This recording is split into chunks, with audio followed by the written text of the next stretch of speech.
Hi friends, welcome to Zeenath's world. இன்னைக்கு நம்ம பண்ண போற ரெசிபி கருணை கிழங்கு ரோஸ்ட். இந்த ரெசிபியை பண்றதுக்கு முன்னாடி இந்த சேனலை புதுசா பார்க்கறவங்க ப்ளீஸ் சப்ஸ்கிரைப் பண்ணுங்க. அப்படியே பக்கத்துல உள்ள பெல் பட்டனை அமுக்குங்க. ஃபர்ஸ்ட் நம்ம இந்த சட்டி கிழங்க தோலெல்லாம் விரிச்சிட்டு நல்லா ஸ்லைஸ் மாதிரி இப்படி கட் பண்ணி வச்சிடலாம். ரொம்ப மெல்லிசா கட் பண்ண வேணாம், கொஞ்சம் தடியா கட் பண்ணுங்க.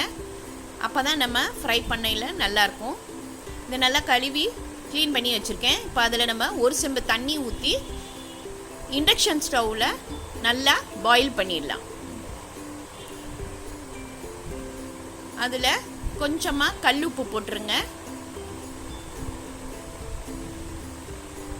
கல்லுப்பு போட்டு கொதிக்க வச்சோன்னா தான் நமக்கு அந்த தொண்டையில் ஒரு மாதிரி காரமாக இருக்கிறது வராது. இப்போ நல்லா கொதிக்கட்டும். நல்லா கொதிச்சிருச்சு பாருங்கள். இப்போ நம்ம அடுப்பு ஆஃப் பண்ணிட்டு இதை நல்லா ஃபில்டர் பண்ணி எடுத்துடலாம்.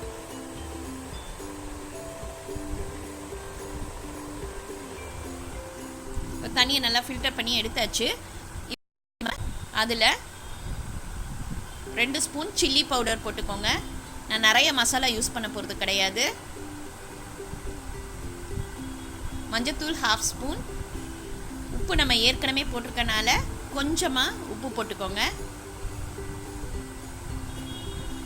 அதை நம்ம நல்லா பரட்டிடலாம். வினிகர் இருந்துச்சுன்னா 1 ஸ்பூன் ஊற்றிக்கோங்க. ஆப்ஷனல் தான் அது. இப்போ லாஸ்ட்டாக நம்ம கார்ன்ஃப்ளவர் கொஞ்சமாக போட்டு அதை நம்ம பரட்டி வச்சுட்டு ஒரு 1/2 அன் ஹவர் நல்லா ஊறட்டும். இப்போ நல்லா ஊறிடுச்சு. இப்போ நான் அடுப்பில் தோசைக்கல் வச்சுருக்கேன். ஒரு 2 ஸ்பூன் எண்ணெய் ஊற்றிக்கலாம். எண்ணெய் நல்லா காயட்டும். தோசைக்கல்ல போட்டோன்னா நல்லா ஃபிஷ் மாதிரியே நமக்கு ரோஸ்ட் ஆகி வரும். கொஞ்சம் கொஞ்சமாக போட்டு எடுங்க. பாருங்கள், இப்போ நல்லா ஃப்ரை ஆகுது பாருங்கள். அடுப்பை கொஞ்சம் சிம்மில் வச்சுக்கோங்க. இது ரொம்ப ஈஸி. பேச்சுலர்ஸ்லாம் கூட இதை ரொம்ப ஈஸியாக பண்ணிடலாம்.